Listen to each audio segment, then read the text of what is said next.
నమస్కారం, city news తెలుగుకి స్వాగతం. ముందుగా ముఖ్యాంశాలు.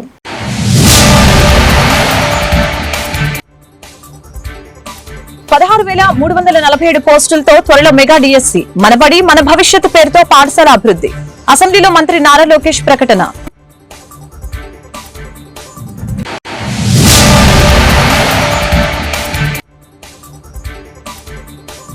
శాసన మండలిలో అధికార ప్రతిపక్ష సభ్యుల నడుమ వాదోపవాదాలు. విధ్వంసం అంటే ఏంటో చెప్పాలని మంత్రుల్ని నిలదీసిన వైసీపీ ఎమ్మెల్సీలు.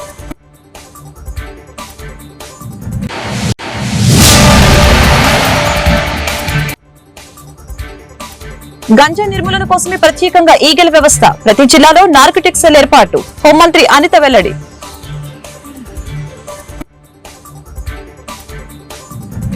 అసెంబ్లీ సమావేశాల్లో ప్రశ్నోత్తరాల్లో భాగంగా పాఠశాలలో ప్రహరీల నిర్మాణం, డిఎస్సీలపై సభ్యులు అడిగిన పలు ప్రశ్నలకి విద్యాశాఖ మంత్రి నారా లోకేష్ సమాధానం ఇచ్చారు. మెగా డిఎస్సీ ద్వారా 16,347 ఉపాధ్యాయ పోస్టుల భర్తీకి త్వరలోనే ప్రకటన విడుదల చేస్తామని తెలిపారు. రాష్ట్ర వ్యాప్తంగా స్కూళ్ల ప్రహరీ గోడలని పూర్తి చేయాలంటే 3,000 కోట్లు ఖర్చు అవుతుందని, మనబడి మన భవిష్యత్తు నినాదంతో ఉపాధి హామీ కింద దశల వారీగా వాటిని నిర్మించేందుకు చర్యలు తీసుకుంటాం. డ్రగ్స్ వద్దు బ్రో అనే క్యాంపెయిన్ ని ఈ ప్రభుత్వం చేపట్టింది. ప్రతి పాఠశాల, కాలేజీలో ఈగల్ బృందాలను ఏర్పాటు చేస్తున్నాం. పేరెంట్ టీచర్ మీటింగ్ లో ఇచ్చిన స్టార్ రేటింగ్ ఆధారంగా మౌలిక సదుపాయాల కల్పనను ప్రణాళికలుగా వేస్తున్నామని మంత్రి నారా లోకేష్ వెల్లడించారు. అధ్యక్ష, ప్రధానంగా మనం చూస్తే ఇన్ఫ్రాస్ట్రక్చర్ పైన గడిచిన పేరెంట్ టీచర్ మీటింగ్ లో స్టార్ రేటింగ్ అనేది ఏర్పాటు చేశారు అధ్యక్ష. ఒక పక్కన ఇన్ఫ్రాస్ట్రక్చర్ పైన, ఇంకో పక్కన ఎడ్యుకేషన్ అవుట్కమ్స్ పైన, రెండింటిపైన ఏర్పాటు చేసి ఈ రోజు కూడా నేను రివ్యూ చేసినప్పుడు ఏ పాఠశాలలో అయితే 1 స్టార్ 2 స్టార్ లోనే అంటే బేసిక్ ఇన్ఫ్రాస్ట్రక్చర్ ఎక్కడైతే లేదో ముందల అదంతా అప్గ్రేడ్ చేయాలనే లక్ష్యంతో మన ప్రభుత్వం పనిచేస్తుందని గౌరవ సభ్యులు నేను తెలియజేస్తున్నాను. సభ్యులు అన్నట్టు leak proof buildings, basic benches, fresh paint of coat of paint, toilets, తాగునీరు, బేసిక్స్ ముందర ఫోకస్ చేయాలనే లక్ష్యంతో మన ప్రభుత్వం ఈ కార్యక్రమం చేయబడుతుందని గౌరవ సభ్యులు తెలియజేస్తున్నారు. అధ్యక్ష, మీరు సాయంత్రం గౌరవ సభ్యులందరితో కూడా ఒక సమావేశం ఏర్పాటు చేసుకున్నారు అధ్యక్ష. గత ప్రభుత్వం 117 జీవోని తీసుకొచ్చి ప్రభుత్వ విద్య పిల్లలకి, అది నిరుపేద కుటుంబాలకి దూరం చేసిన విషయం మనందరూ తెలిసిన విషయమే. గత ప్రభుత్వ చేతగాంతనం వల్ల ప్రభుత్వ పాఠశాలలో దాదాపు 12 లక్షల మంది విద్యార్థులు తగ్గిపోయారు అధ్యక్ష. 12 లక్షల మంది విద్యార్థులు తగ్గిపోతాం జరిగింది అధ్యక్ష. అందుకే దానికి ఒక ఆల్టర్నేటివ్ ఏర్పాటు చేయాలని దానిపైన ప్రజాప్రతినిధులతో చర్చించి, అదే విధంగా పక్కన సంఘాలతో కూడా ఒక రౌండ్ చర్చ జరిగింది అధ్యక్ష. ఆల్టర్నేటివ్ పైన కూడా మేము చర్చిస్తాం జరుగుతుంది. ఇంతేకాకుండా అధ్యక్ష, ఏదైతే ఇన్కంప్లీటెడ్ వర్క్స్ ఉన్నాయో, ఎక్కడైతే ఇంకా వర్క్ లో అవ్వాల్సి ఉందో అన్నిటిపైన కూడా మేము వివరాలు తీసుకుంటాం అధ్యక్ష.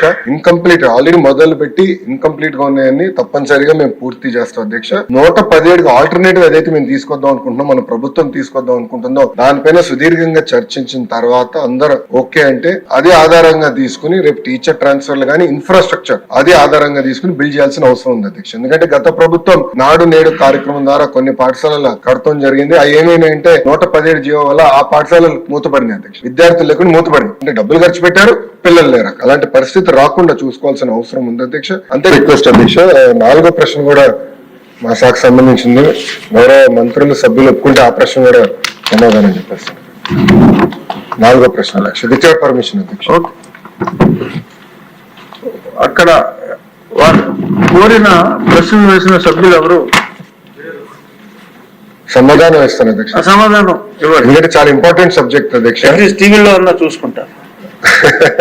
టీవీలు పగులుతాయి అధ్యక్ష ఇంట్లో. ఎందుకు అధ్యక్ష? అధ్యక్ష లేదండి, మొత్తం 16,347 ఉపాధ్యాయుల పోస్టులు భర్తీ చేయడానికి మెగా డిఎస్సి ప్రకటన త్వరలో విడుదల చేయడం జరుగుతుంది అధ్యక్ష. శాసన మండలిలో అధికార విపక్ష సభ్యుల మధ్య వాగ్వాదం జరిగింది. విధ్వంసమని పదే పదే అంటున్నారని, అవేంటో చెప్పాలని వైసీపీ నేత బొత్స సత్యనారాయణ డిమాండ్ చేశారు. రిషికొండ భవన నిర్మాణాల్లో అవకతవకలు జరిగే విచారణ చేయించండి అని కోరారు. బొత్స వ్యాఖ్యలకి మంత్రి అచ్చెన్నాయుడు సమాధానమిచ్చారు. కక్ష సాధింపు చర్యలకి తమ దరిదాపుల్లో లేవని మంత్రి ఉద్ఘాటించారు. ఈ సందర్భంగా సభలో కాసేపు వారిద్దరి మధ్య మాటల యుద్ధం చోటు చేసుకుంది. వాస్తవాలను మరుగుపరుస్తూ నందిని బమ్మిని చేయడానికి వచ్చి ఆయన ప్రయత్నం చేశారు. ఈ సెక్రటరియట్ గురించి మాట్లాడినప్పుడు 10,000 అంటే రుషికొండ గురించి మాట్లాడారు. అది ప్రభుత్వ భవనం. ఇప్పుడు ఆయన చెప్పారు కదా 26 స్క్వేర్ ఫుట్ 26,000 అని చెప్పారు కదా. ఇప్పుడే చెప్పారు కదా. ఎవరు వాడుతాం వాడుకోకపోవడం చేతకం, మీరు చేతకాంత ప్రభుత్వం చేతకాంతం, ప్రభుత్వం చేతకాంతము. ప్రభుత్వం వినండి, చెప్పింది వినండి అధ్యక్ష. మీరు కూర్చోండి అధ్యక్ష. సమాధానం చెప్పనివ్వండి అధ్యక్ష. 26,000 స్క్వేర్ ఫుట్ కింద చెప్పారు కదా అధ్యక్ష. అందులో జరిగింది అధ్యక్ష, అందులో అవతకులు జరిగేది కదా అధ్యక్ష. ఆయన ఉద్దేశ ప్రకారం అందులో దోపిడీ జరిగిందనే అనే ఉద్దేశమే కదా అధ్యక్ష, తప్పు జరిగిందనే అధ్యక్ష. నిన్న కాక మొన్న ఆడికి ఉన్న కాంట్రాక్ట్కి ఇవ్వాల్సిన 80 కోట్ల రూపాయలు అనాపైన చెల్లించారు అధ్యక్ష. ఏ కిక్ బ్యాక్ చెల్లించారు అధ్యక్ష. తప్పు జరిగితే ఎందుకు ఇవ్వాలి అధ్యక్ష? అధ్యక్ష కంప్లీట్ కానీ ఒకసారి చెప్పాలి కంప్లీట్ కానీ ఒకసారి ఆయన సమాధానం కంప్లీట్ కానివ్వండి అధ్యక్ష. మీకు అధ్యక్ష పాసింగ్ గా రిమార్కులు చేస్తే దానికి వెంటనే మీకు కౌంటర్ ఇవ్వాలి అధ్యక్ష. మంత్రి అదే ఎల్ఓపి గారు చెప్పారు మీరు అంత అవినీతి జరిగింది దానికి బిల్లు ఎందుకు ఇచ్చారు. ఎప్పుడు ఈ ప్రభుత్వం కక్ష సాధింపు ఉండదు. ఈ రోజు బిల్లు ఇచ్చింది వినండి పూర్తి చెప్పిన వరకు ఇవ్వండి. ఈ రోజు ఎవరైతే మీరు చెప్పారో ఎవరికైతే 100 కోట్లు బిల్లు ఇచ్చామని చెప్పారు ఋషికొండ పని మీద ఇవ్వలేదు అధ్యక్ష. ఆయన ఇంకెక్కడో కాంట్రాక్ట్ చేస్తే ఆ పనులకు బిల్లు ఇచ్చారు తప్ప ఋషికొండ మీద ఇవ్వలేదు. తెలుసుకోకుండా మీరు ఆ బిల్లు ఇచ్చారని చెప్పి ఏదో పేపర్లో వచ్చిందని చెప్పి మీరు మాట్లాడితే అది తెలుసుకోవాలి. మేము బిల్లు ఇచ్చాం కానీ ఆ కాంట్రాక్టర్ మిగతా ప్రాంతాల్లో ఎక్కడో పనులు చేస్తే దానికి బిల్లు ఇచ్చాం. అదే మీరైతే 5 సంవత్సరాలు తెలుగుదేశం హయాంలో చేసిన ఒక్క పనికి బిల్లు ఇవ్వలేదు, ఒక కార్యక్రమం చేయలేదు. మేము అలా కాదు అధ్యక్ష. కక్ష సాధింపు చర్యలు అనేవి మాకు దరిదాపుల్లో ఉండవు, రావు. గత ప్రభుత్వ హయాంలో గంజాయి సాగు రవాణా విచ్చలవిడిగా జరిగిందని రాష్ట్ర హోంశాఖ మంత్రి వంగలపూడి అనిత తెలిపారు. అసెంబ్లీ ప్రశ్నోత్తరాల సమయంలో గంజాయి డ్రగ్స్ ని నియంత్రించేందుకు తీసుకుంటున్న చర్యలపై సభ్యులు అడిగిన ప్రశ్నలకి ఆమె సమాధానం ఇచ్చారు. గంజాయి నిర్మూలన కోసమే ప్రత్యేకంగా ఈగల వ్యవస్థను ఏర్పాటు చేశామని తెలియజేశారు. ఐజీ స్థాయి ఐపీఎస్ అధికారిని విభాగాధిపతిగా నియమించి ఈగలకు బడ్జెట్ లో ప్రత్యేక కేటాయింపులు చేశామని చెప్పారు. రాష్ట్ర వ్యాప్తంగా ప్రతి జిల్లాలో 1 చొప్పున 26 నార్కోటిక్ సెల్స్ ఏర్పాటు చేశామని అనిత తెలిపారు. ఈ గాంజాని ఎలా నిరోధించాలి, గాంజా మీద ఉక్కు పదం ఎలా మోపాలి అనే దాని మీద చాలా సీరియస్ గా డిస్కషన్ కూడా జరిగింది అధ్యక్ష. దీని మీద మన గవర్నమెంట్ లోకి వచ్చిన వెంటనే ఫస్ట్ ఆఫ్ ఆల్ గౌరవ ముఖ్యమంత్రి గారు డిపార్ట్మెంట్ వాళ్ళందరితో కూడా కూర్చొని ఈ గాంజా ఎక్కువగా ఉండటం వల్ల లాస్ట్ గవర్నమెంట్ లో ఈ గాంజా డ్రగ్స్ వినియోగం గానీ రవాణా గానీ విపరీతంగా అయిపోవటం, ఎక్కడైనా గాంజా దొరికినా డ్రగ్స్ దొరికినా దానికి సెంటర్ పాయింట్ ఆంధ్రప్రదేశ్ అవడం లాస్ట్ గవర్నమెంట్ లో మనం చూసాం. దీని నేపథ్యంలో first of all crime rate ని తగ్గించాలి అంటే ఈ గాంజాని అరికట్టాలి, అదేవిధంగా డ్రగ్స్ ని అరికట్టాలి అనే ఏకైక ఉద్దేశంతో గౌరవ చంద్రబాబు నాయుడు గారు సీఎం గారు ఒక ఏర్పాటు చేసుకుని ఈగల్ అని సపరేట్ గా ఒక వింగ్ ని కూడా ఏర్పాటు చేయడం జరిగింది అధ్యక్ష. దానికి ఆంధ్రప్రదేశ్ ప్రభుత్వం కూడా జీవోఎంఎస్ నెంబర్ 145 మనకు ఇచ్చారు అధ్యక్ష. మొన్న బడ్జెట్ లో కూడా ఈగల్ కి సపరేట్ గా ఒక బడ్జెట్ ని కూడా కేటాయించారు అధ్యక్ష. ఒక IG level officer DIG level officer ఏర్పాటు చేసి ఒక టీమ్ ని ఏర్పాటు చేయడమే కాకుండా ప్రతి జిల్లాలోని కూడా ఈగల్ టీమ్స్ ని ఏర్పాటు చేయడం, అదేవిధంగా నార్కోటిక్ పోలీస్ స్టేషన్స్ ని ప్రతి జిల్లాలో సుమారుగా 26 జిల్లాల్లోని కూడా అధ్యక్ష నార్కోటిక్ కంట్రోల్ సెల్స్ ని ఏర్పాటు చేయడం కూడా జరిగింది అధ్యక్ష. ఇందాక మన సభ్యులు మాట్లాడుతున్నప్పుడు 11,000 ఎకరాల నుంచి మనకు 100 ఎకరాల వరకు రావడం అనేది సంతోషంగా ఉంది అని చెప్పారు. దీన్ని కూడా ఎలా కంట్రోల్ చేయాలి, దానికి సంబంధించిన ప్రతి ఇన్ఫర్మేషన్ కూడా డిపార్ట్మెంట్ వాళ్ళ దగ్గర ఉంటుందని చెప్పారు అధ్యక్ష. అది ఉండటానికి నిజంగా ఒక 20 హాట్ స్పాట్లను కూడా ఈగల్ టీమ్ అదేవిధంగా డిపార్ట్మెంట్ వాళ్ళందరూ కూడా ఐడెంటిఫై చేశారు అధ్యక్ష. సుమారుగా మనం చూసుకుంటే అధ్యక్ష నెంబర్ ఆఫ్ విలేజెస్ చూసుకుంటే దగ్గర 7 విలేజెస్ లో అధ్యక్ష 375 అంటే మండలాల్లో 7 మండలాల్లో 375 విలేజెస్ లో ఈ హాట్ స్పాట్స్ గుర్తించి కల్టివేషన్ చేయకుండా తీసుకునే బాధ్యతను కూడా తీసుకున్నారు అధ్యక్ష. ఒక ఎగ్జాంపుల్ చెప్పాలి అధ్యక్ష, 359 ఫ్యామిలీస్ ఇందులోని గత కొన్ని సంవత్సరాలుగా వీళ్ళు హ్యాబిచువల్ అఫెండర్స్ అధ్యక్ష. కల్టివేషన్ చేస్తూనే ఉంటారు, ఎంతమంది చెప్పనేయండి ఎన్ని చేయనియండి వాళ్ళు అక్కడ కల్టివేషన్ చేస్తూనే ఉంటారు అనమాట. మన గవర్నమెంట్ వచ్చిన తర్వాత 359 ఫ్యామిలీస్ ని కూడా ఐడెంటిఫై చేసి వాళ్ళకి ఆల్టర్నేట్ క్రాప్స్ ఇచ్చి ఈ సంవత్సరం ఒక ప్లాంట్ కూడా వేసుకునే పరిస్థితి లేకుండా వాళ్ళని మోటివేట్ చేసుకుని వాళ్ళు మన కంట్రోల్ లో పెట్టుకునే పరిస్థితి వచ్చింది అధ్యక్ష. దీనికి చెప్పేది ఏంటంటే ఏ రకంగా తగ్గించారు 11,000 ఎకరాల నుంచి 100 ఎకరాల వరకు అని చెప్పడానికి ఇది ఒక ఎగ్జాంపుల్ గా చెప్తున్నాం అధ్యక్ష. సుమారుగా ఈ గంజాయి సాగు చేసిన తర్వాత ట్రాన్స్పోర్టేషన్ కూడా చూసుకుంటే అధ్యక్ష మనకి మిగతా రాష్ట్రాల నుంచి ఈ మధ్య కాలంలో మనం గాంజా పట్టుకున్నాం అధ్యక్ష. దగ్గర 40,088 కిలోలు. ఏలూరు నగరంలోని సిఆర్ రెడ్డి ఇంజనీరింగ్ కాలేజ్ లో ఈ రోజు ఉదయం 8 గంటలకి ఉమ్మడి ఉభయ గోదావరి జిల్లాల గ్రాడ్యుయేట్స్ ఎమ్మెల్సీ కౌంటింగ్ ప్రారంభమైంది. జిల్లా కలెక్టర్ వెట్రిసెల్వి ఎన్నికల ఏర్పాట్లను పగడ్బందీగా ఏర్పాటు చేశారు. జిల్లా SP K Pratap Shiva Kishore counting సందర్భంగా ఏర్పాటు చేశారు. సిటీ న్యూస్ జిల్లా ప్రతినిధి దర్శి సత్యనారాయణ ఎన్నికల కౌంటింగ్ వద్ద పూర్తి వివరాలు వెల్లడించారు. ఉమ్మడి పశ్చిమ గోదావరి జిల్లా గ్రాడ్యుయేట్స్ ఎమ్మెల్సీ పట్టుబడుతుల ఓట్ల లెక్కింపు ఏలూరు నగరంలోని సిఆర్ రెడ్డి ఇంజనీరింగ్ కాలేజీలో ఈరోజు ఉదయం 8 గంటలకు ప్రారంభమైంది. ఈ ఎమ్మెల్సీ ఎన్నికల్లో మొత్తం 2,18,902 మంది ఓటర్లు పాల్గొన్నారు. ఓట్ల లెక్కింపునకు 28 టేబుళ్లు ఏర్పాటు చేశారు.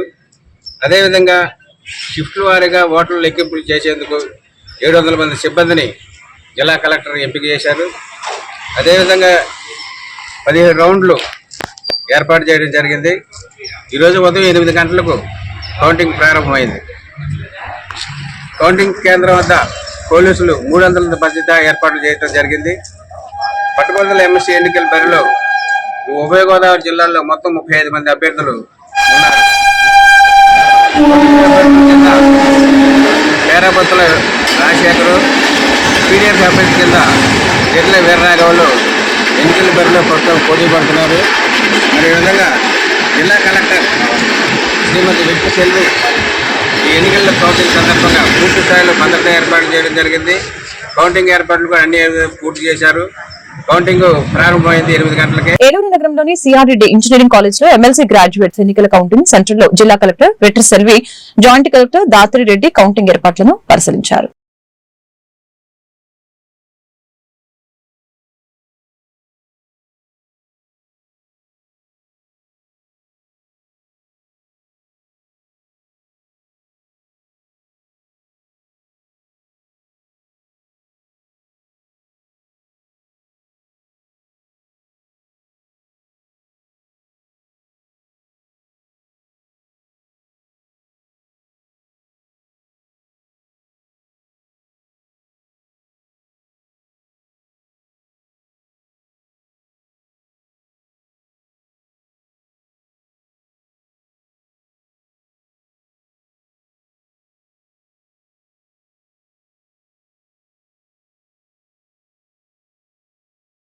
ఏలూరు జిల్లాలోని కొయ్యలగూడెం నియోజకవర్గంలో ఉన్న దిప్పకాయలపాడు గ్రామంలో పాఠశాలని 10వ తరగతి వరకు కొనసాగించేలా చర్యలు తీసుకోవాలంటూ గ్రామస్తులు ధర్నా చేపట్టారు.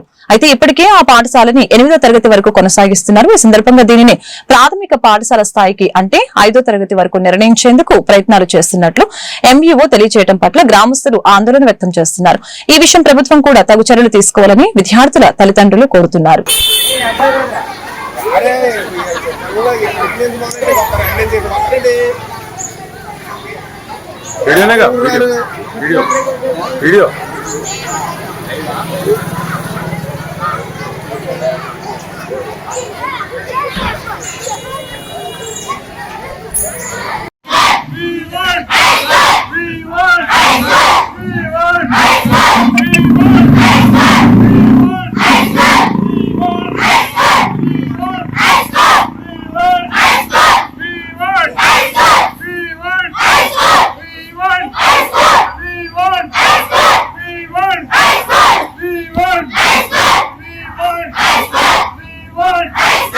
ఏలూరు నియోజకవర్గంలోని ఏలూరు రూరల్ మండలంలో ఉన్న మాదేపల్లి గ్రామంలో ఈరోజు శ్రీ శ్రీ మధ్యరావమ్మ శ్రీ శ్రీ పోతురాజు బాబు గంగానమ్మ అమ్మవారి విగ్రహ ప్రతిష్ఠ కార్యక్రమం రంగరంగ వైభవంగా భక్తుల ఆరాధన మధ్య వైభవంగా జరిగింది. ఉదయం 9:30 ప్రతిష్ఠ కార్యక్రమం జరిగింది. అనంతరం వేద పండితుల మధ్య వైభవంగా యాగం జరిగింది.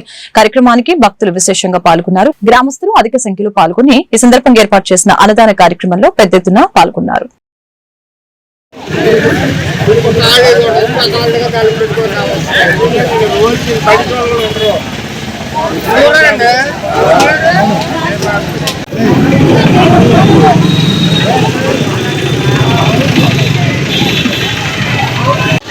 సహకరించండి, కొత్తలో లాగాలి, అక్కడ ట్రాఫిక్ జామ్ అవుతుంది.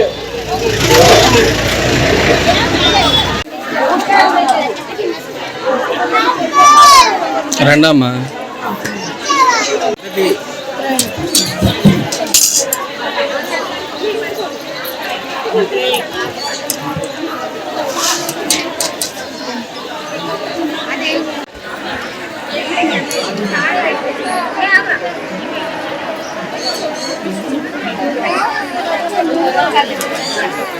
మహాలక్ష్మి అమ్మవార్లు, గంగానమ్మ అమ్మవార్లు, మధ్యరామమ్మ అమ్మవార్లు, పోతురాజు బాబు గారు ఆలయ పునర్నిర్మాణం జరిగినది.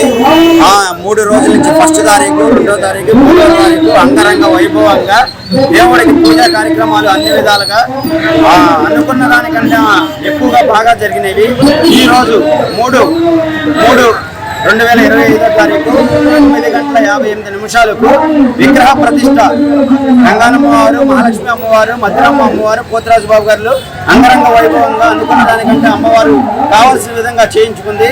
భక్తులు ఏమైనా మంది భక్తులు వేలాది మంది తరలి వచ్చి మా మాదేపల్లి గ్రామాన్ని పుణ్య ఫలమంతా ఇది చేసి 50 మంది భక్తులకి తీర్థ ప్రసాదాలు, అన్న ప్రసాదాలు 50 మంది భక్తులందరికీ కూడా అనుకున్న విధంగా అనుకున్న రీతిలో అన్ని రకాలుగా అమ్మవారు దయ వల్ల ఏ ఇబ్బంది లేకుండా సక్రమంగా జరిగిందని 50 మంది భక్తులందరికీ కూడా మా కమిటీ నాయకులకి, కమిటీ సభ్యులు అందరికీ కూడా ప్రత్యేక. ఏలూరు జిల్లా కైకలూరు నియోజకవర్గంలో శాసనసభ్యులు డాక్టర్ కామినేని శ్రీనివాస్ ఆదేశాల మేరకు సంబంధిత డీసీ చైర్మన్లు, నీటి సంఘం ప్రెసిడెంట్లు, వర్క్ కమిటీ సభ్యులు, రైతులు మరియు డ్రైనేజ్ అధికారుల ఆధ్వర్యంలో పిల్లవ డ్రైన్ లో పంట మీద 200 లాంగ్ స్టిక్ మెషిన్ తో మరియు గట్టు మీద ఒక 200 లాంగ్ స్టిక్ మిషన్ తో కిక్కిసు, గుర్రపు డెక్కను తొలగించే పనులు గత వారం రోజులుగా ముమ్మరంగా సాగుతున్నాయి. గతంలో వచ్చిన బుడమేరు మరియు కొల్లేరు వరద ఉధృతి వలన నియోజకవర్గంలో అన్ని ట్రైన్లు ఎగతన్ని రోడ్లన్నీ 20 రోజుల ముంపులో ఉన్న చేదు అనుభవాన్ని దృష్టిలో పెట్టుకుని రానున్న రోజుల్లో 1 ఎకరం పొలం కానీ మరియు రోడ్డు కానీ ముంపునికి గురవకుండా ఉండాలనే సంకల్పంతో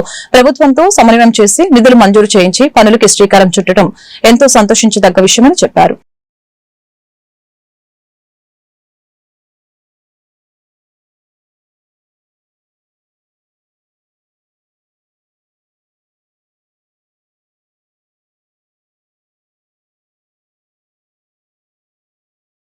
చింతలపూడి నియోజకవర్గ శాసనసభ్యులు సొంగ రోషన్ కుమార్, ఎంపీ పుట్టా మహేష్ ఆదేశాల మేరకు చింతలపూడిలో నగర పంచాయతీ టీడీపీ ప్రధాన కార్యదర్శి బోడా నాగభూషణ్ ఆధ్వర్యంలో పార్లమెంట్ మాజీ స్పీకర్ జీఎంసీ బాలయోగి వర్ధంతి కార్యక్రమం జరిగింది. ఈ సందర్భంగా చింతలపూడి నగర పంచాయతీ ప్రధాన కార్యదర్శి బోడా నాగభూషణం, చింతలపూడి నియోజకవర్గ నాయకులు డాక్టర్ మారమూడి థామస్ మీడియాతో మాట్లాడారు.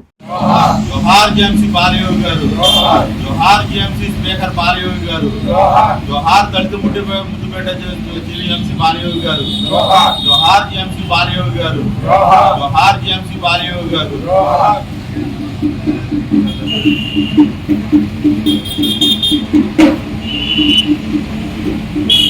ఏలూరు జిల్లాలో కోకో గింజల్ని అంతర్జాతీయ మార్కెట్ ధరకు అనుగుణంగా కొనుగోలు చేయాలని, కిలో గింజలకి 900 రూపాయల ధర ఇవ్వాలని డిమాండ్ చేస్తూ ఈ నెల 6న ఉదయం 10 గంటలకి కోకో రైతుల చలో ఏలూరు కలెక్టరేట్ ధర్నా నిర్వహిస్తున్నట్లు ఆంధ్రప్రదేశ్ కోకో రైతుల సంఘం, ఆంధ్రప్రదేశ్ రైతు సంఘం నాయకులు ప్రకటించారు.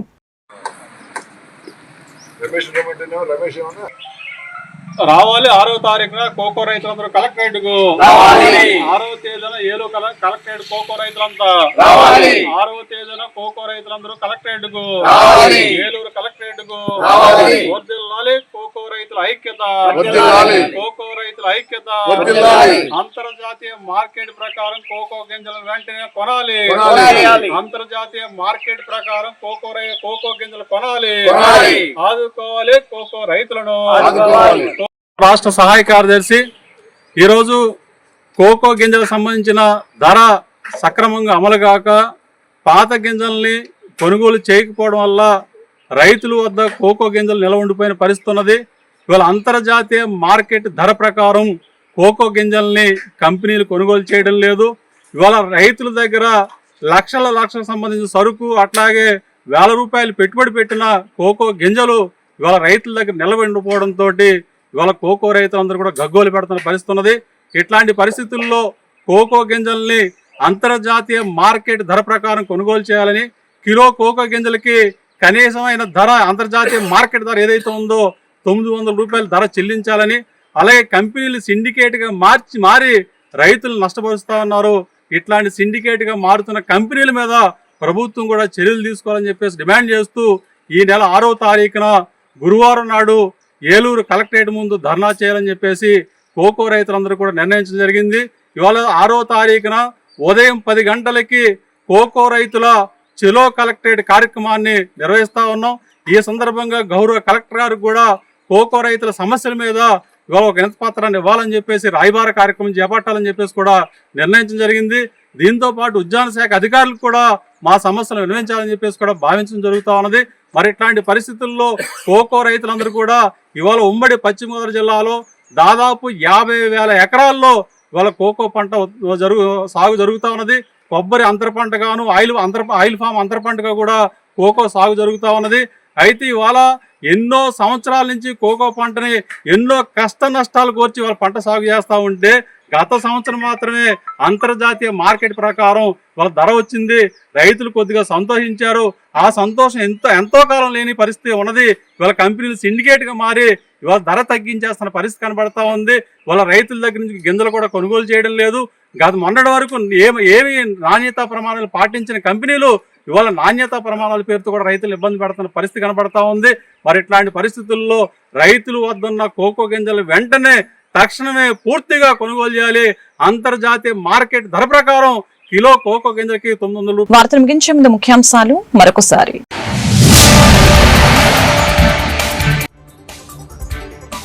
16,347 పోస్టులతో త్వరలో మెగా డిఎస్సి. మనబడి మన భవిష్యత్తు పేరుతో పాఠశాల అభివృద్ధి.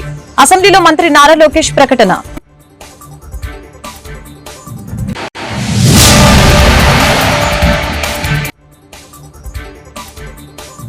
శాసన మండలిలో అధికార ప్రతిపక్ష సభ్యుల నడుమ వాదోపవాదాలు. విధ్వంసం అంటే ఏంటో చెప్పాలని మంత్రుల్ని నిలదీసిన వైసీపీ ఎమ్మెల్సీలు.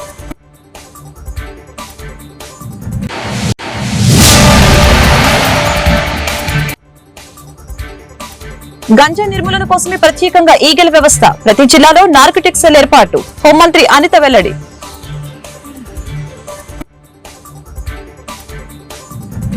ఈ వార్తలు ఇంతటితో సమాప్తం. మరొక బులెటిన్లో మళ్ళీ కలుద్దాం.